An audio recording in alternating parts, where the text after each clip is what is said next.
Okay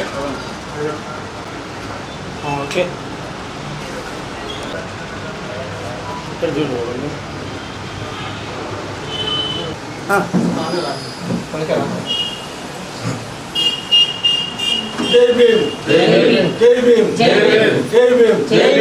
అందరికీ జై భీమ్.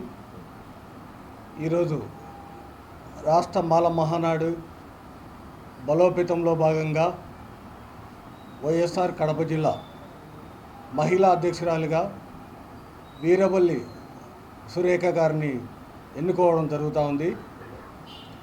ఎందుకంటే ఈ రాష్ట్రంలో ఎన్డీఏ కూటమి అధికారంలోకి వచ్చినప్పటి నుండి ముఖ్యంగా దళితుల మీదనే ఎక్కువ దాడులు జరుగుతూ ఉన్నాయి. మహిళల పట్ల అత్యాచారాలు, హత్యలు జరుగుతూ ఉంది. అయితే రాష్ట్ర ప్రభుత్వం దీని మీద దృష్టి పెట్టడం లేదు. ఎక్కడో ఒక మహిళా డాక్టర్ మీద అత్యాచారం జరిగితే అనేక మంది పాలకులు రోడ్ల మీదకి వచ్చి ధర్నాలో పాల్గొనడం జరిగింది.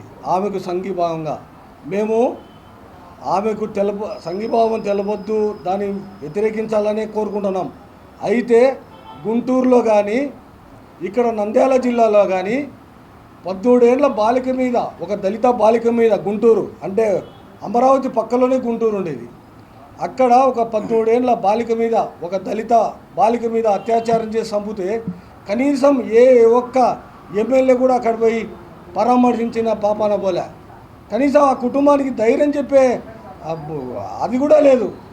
రాష్ట్ర ప్రభుత్వానికి ధైర్యం చెప్పేంత టైం కూడా లేకుండా పోయింది. ఎందుకంటే ఈరోజు ఆ వీరబల్లి సురేఖ గారు, అట్లే అలాగా లచ్చిందేవక్క గారు ఈరోజు ఇలాంటి విషయాలను మేము వ్యతిరేకిస్తాం. మేము కూడా దళిత బడుగు బలహీన వర్గాల కోసం, మహిళల కోసం ముఖ్యంగా పనిచేస్తామని ఈరోజు ముందుకొచ్చి ఈ రాష్ట్ర మాల మహానాడులో చేరేదానికి వాళ్ళు కంకణం కట్టుకున్నారు.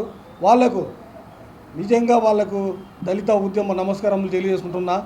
పైనుండే మహానుభావుడు అంబేద్కర్ గారు కూడా వీరి చేరికను ఆయన చాలా సంతోషిస్తాడు. ఎందుకంటే ఈ జరుగుతున్నటువంటి పరిణామాలు దృష్టిలో పెట్టుకొని ఈరోజు మేము కూడా ఉద్యమాల్లో పాల్గొంటాం, మేము కూడా బాధితులకు సపోర్ట్గా నిలబడతామని ఈరోజు ఆడబిడ్డలు ఈరోజు ఈ కమిటీలోకి రావడం కూడా చాలా సంతోషదగ్గ విషయము. ఇదే అంబేద్కర్ గారు ఆత్మ చాలా శాంతిస్తూ ఉంటుంది వీళ్ళ చేరిక గురించి. అలాగే ఈ రాష్ట్రంలో ఏది జరిగినా, ఏ దళిత బడుగు బలహీన వర్గాల వాళ్ళకు అన్యాయం జరిగినా, వాళ్ళ మీద దాడులు జరిగినా రాష్ట్ర మాల మహానాడు ఎప్పటికీ ముందుంటుందని ఈ సందర్భంగా తెలియజేసుకుంటున్నాను. అందరికీ దళిత ఉద్యమ నమస్కారములు. జై భీమ్. ఈరోజు కడప రాష్ట్ర మాల మహానాడు హెడ్ ఆఫీస్లో ఈ మీటింగ్ ఎందుకు పెడుతున్నామంటే, రాష్ట్ర మాల మహానాడు రామాజీ వర్గంలో నూతన కమిటీ కడప జిల్లా మహిళా అధ్యక్షురాలుగా వీరబల్లి సురేఖ గారిని ఎన్నుకోవడం జరుగుతుంది. అందులో భాగంగా ఈరోజు ప్రెస్ మీట్ పెట్టడం జరుగుతుంది. అయితే రాష్ట్ర మాల మహానాడు తరపున మేము ఈ ఎన్డీఏ ప్రభుత్వాన్ని కానీ, గత ప్రభుత్వాన్ని కానీ, ఏ ప్రభుత్వాన్నైనా ఒక ప్రశ్న అడుగుతున్నాము. మేము మా దళితుల కోసం, మా మాలల కోసం ఎన్నో ఉద్యమాలు చేస్తూ ముందుకు పోతున్నాము. ఇంకా రాబోయే కాలంలో ఉధృతంగా చేస్తామని మా దళిత ప్రజలకు కూడా మేము సెలవిస్తున్నాము.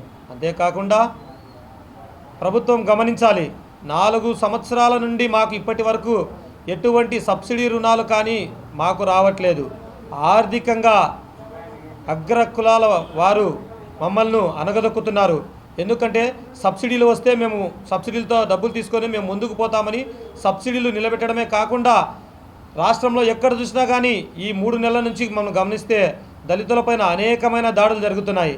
దయచేసి ఎవరైతే చేస్తున్నారో మీ అభిప్రాయాలను మీరు మార్చుకోవాలి. లేదంటే రాష్ట్ర మొత్తం రామాజీ ఇమానియల్ వర్గము అందరికీ అండగా నిలబడి మేము వారికి ధైర్యం చెబుతూ వారి తరపున పోరాడతామని సెలవిస్తున్నాము. అంతేకాకుండా ఈ రాష్ట్రంలో మహిళా కమిటీలను ఇంకా ఎన్నో వేసి ముందుకు తీసుకెళ్తామని సెలవిస్తూ, ఏ మాలలకు ఎవరికి అన్యాయం జరిగినా కానీ మేము ఎనీ టైం రామాజీ ఇమానియల్ అనే వర్గం ఎనీ టైంలో అందుబాటు ఉంటుంది. మమ్మల్ని కన్సల్ట్ కావాల్సిందిగా కోరుకుంటూ సెలవు తీసుకుంటున్నాను. జై భీమ్. నా పేరు వీరబల్లి సురేఖ.